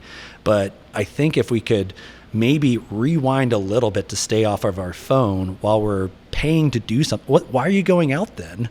Right. Like, why are you spending hundreds of dollars on a meal experience, or $25 on a meal experience, if all you're trying to do is show someone where you're at? Yeah, I couldn't agree more, man. I've really enjoyed today's conversation.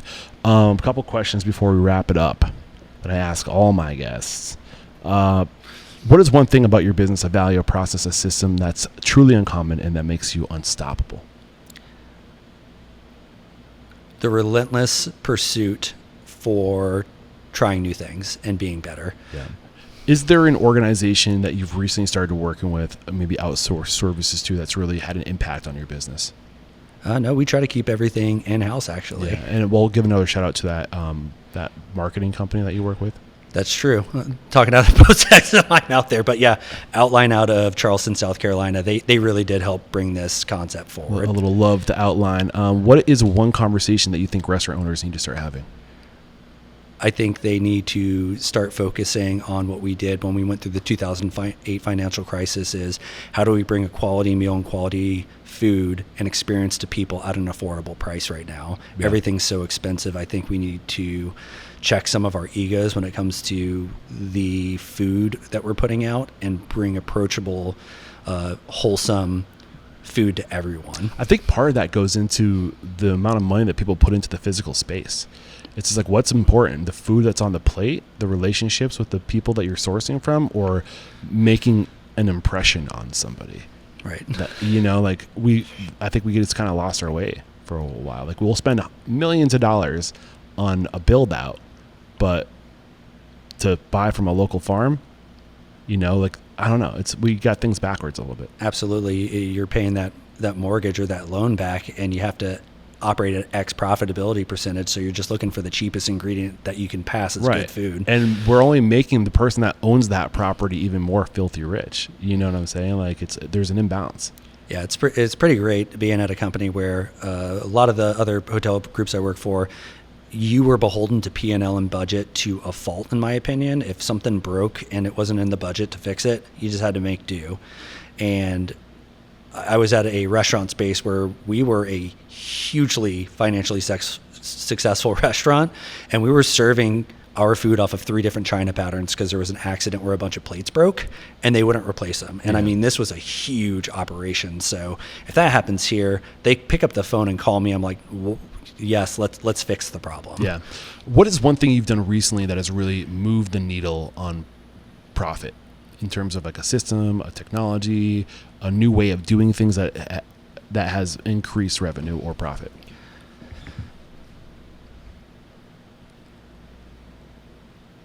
Maybe it's a marketing technique.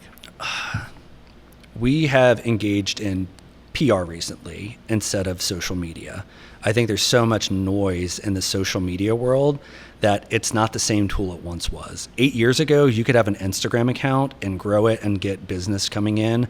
You have to have some kind of public relations to engage with your community, to have any kind of real authenticity to say, I operate within the market I'm in and I'm part of my community. Yeah. Well, Catherine did a great job getting me. Yeah, Catherine, there you go. There's another person I'll give a shout out to, is one for the books. Catherine has done a great job.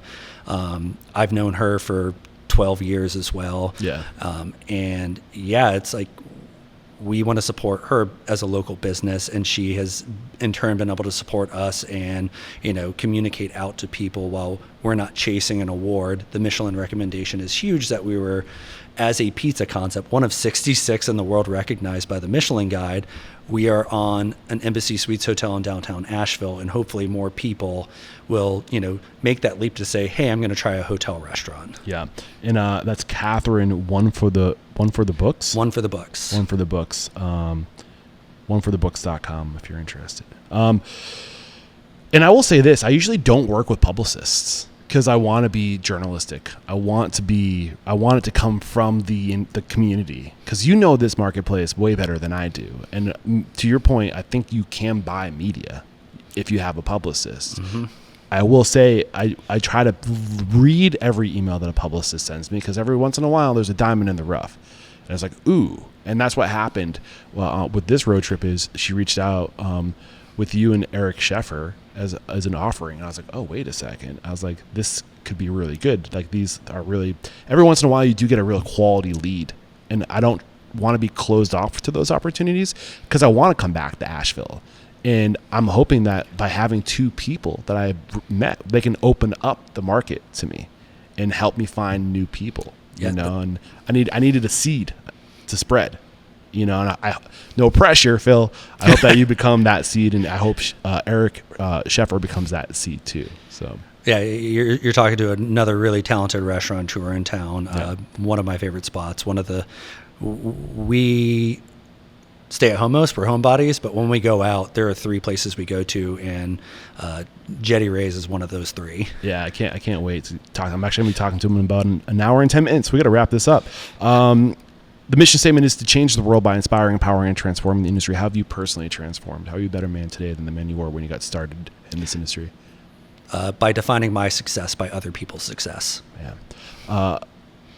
If you got the news, you'd be leaving this world tomorrow. All the memories of you, your work, and your restaurants would be lost with your departure.